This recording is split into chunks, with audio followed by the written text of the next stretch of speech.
Hi, I'm Mary Kopczynski, the CEO of Regulalytics. Welcome to this week's Regulatory Roundup. The regulator of the week is the PCAOB.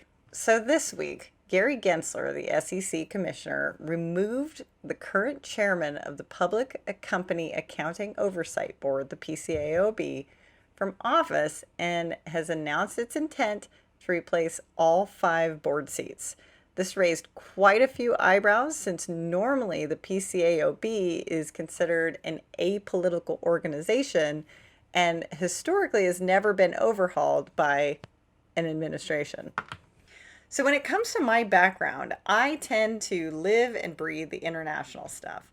I always have, I always will, but I took a bit of a hiatus for the last 2 years because I was so busy getting a handle on all of the US alerts. Anyway, now that we have international financial alerts, I'm able to see them, but since I took two years off, I have a fresh set of eyes. Now, this is a somewhat early observation because stuff is interesting to me when it's novel, right? And after I've seen it a bunch, I realize it's not that interesting or unusual and I'll stop reporting on it. But seriously, they talk about climate change in Europe way more than we do, way more. Of the 21 climate-related alerts this week, only 4 were from the US. So if you're feeling bombarded by the Biden administration's focus on the topic, we are nowhere near close to our friends in Europe. For those of you following crypto, New York Attorney General Letitia James has put Coinseed officially under the control of a receiver. And Coinseed originally got in trouble in February, but apparently the founder and CEO continued what they were doing anyway that was bad and started doing even worse things with their investor accounts. So now they're really in trouble.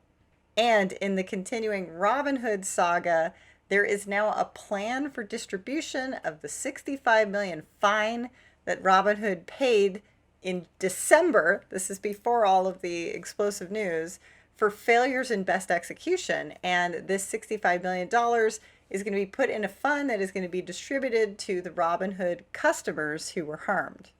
In Compliance Corner, the annual meeting of FINRA firms will take place in September to elect one large firm governor, one mid-sized firm governor, and one small firm governor to the FINRA Board of Governors.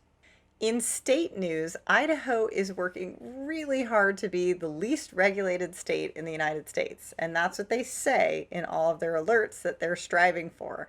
They passed the Red Tape Reduction Act in 2019, and this week their Department of Insurance is working to pass a complete overhaul of its insurance rulebook, eliminating 35% of its total word count, 40% of its pages, 33% of its chapters, and 99% of its use of restrictive words, whatever that means.